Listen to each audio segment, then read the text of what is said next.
Hi there, this is the video evaluation for my final piece, Love30 by Dick Sharp. In what ways does your media product use, develop or challenge forms and conventions of real media products? Well, I found a pattern of London centricism amongst a lot of short films I watched and critiqued in the blog down there.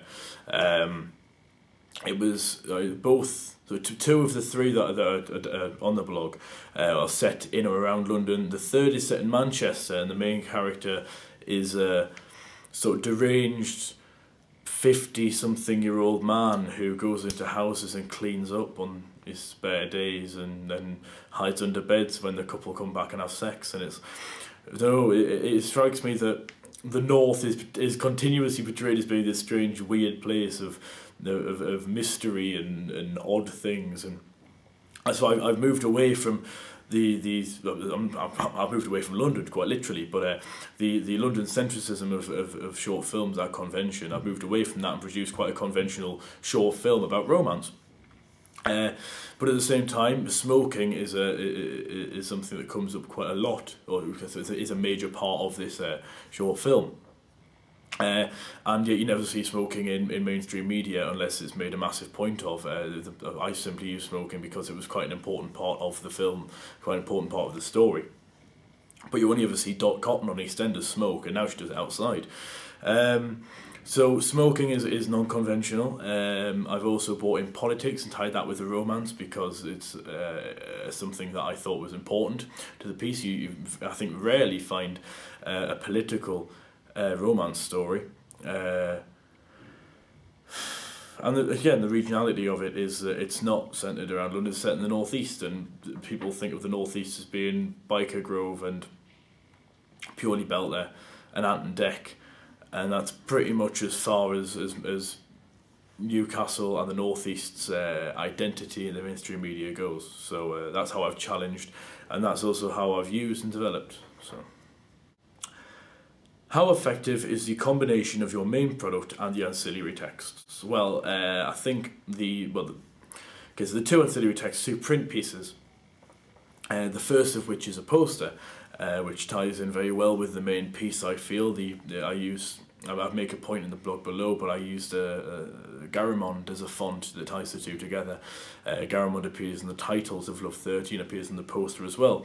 However, the poster, I feel, is something that's a bit strange. It's not as if short films often have a poster. They're not released at cinemas, so to speak. They usually only appear at short film festivals, or it's an independent cinema clique of short films. So the poster I decided would be aimed to appear at a short film festival on the walls of the cinema or around the city, and so I invented or imagined up the short film festival, Tyneside Short Film Festival, to be theoretically hosted at the Tyneside the Tyneside Cinema in Newcastle, and so the poster would be on display there and in leaflets and stuff get handed out at the festival.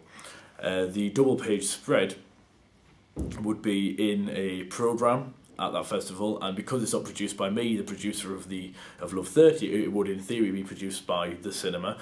It's written in a style typical of film critics, really, and designed in a almost completely different way. The font, by chance I've used Garamond for the main body of text, but only because I find it easy on the eye and is often used in film production, in film critic journalism. But the main text, the sort of heading text in the piece, is very, very different from the one I was using in Love30, the one I used on the poster. But it is one commonly used by Tyneside Cinema, just, again, by chance, but again, ties it in with Tyneside Cinema and makes that thing fit together. So the combination of the main product and the ancillary texts, I think, works incredibly well. What have you learned from your audience feedback? The vast majority of my feedback came online via Facebook or in the classroom, and most of it is very positive, and as most of my students of journalism or media or film, it's very much an informed critique of my work. Most have said it's positive, the storyline is good, the filming is good, the acting is good, but the lack of a tripod, which is down to me, gives it very shaky shots. And there's two shots that spring to mind: the police officers next to a building on the quayside, which was filmed from quite a height and quite far away, and was sort of zoomed in.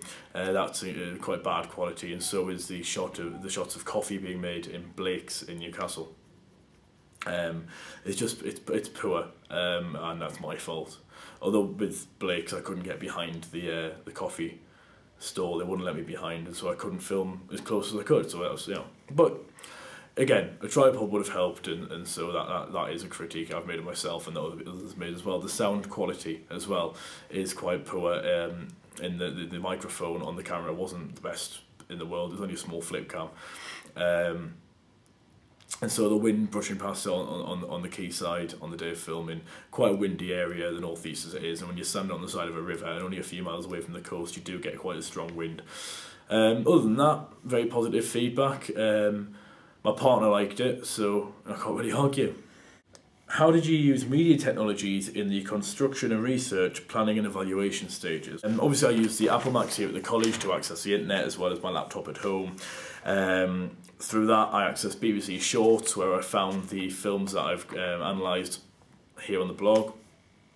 I use YouTube as well. It's a fantastic tool, full of short films. It's a ridiculous amount of footage that's uploaded every minute. So if you wanted to find anything, it's going to be on there.